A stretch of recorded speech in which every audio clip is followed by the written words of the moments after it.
Hello guys, in this video I am going to show you how to add notes to your Collect by WeTransfer application.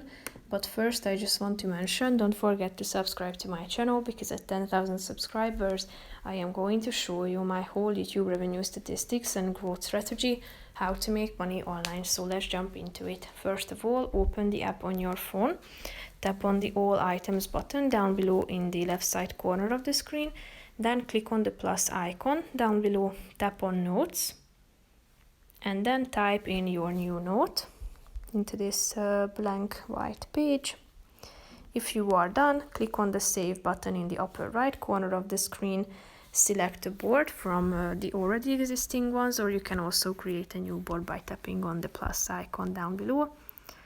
So as you can see, your note has been added to this section. If you want to, you can edit it by tapping on it. Click on this edit button down below, write something about this, and you can also edit it. If you tap on the three dots icon, you can copy it, move it, duplicate it, or delete it.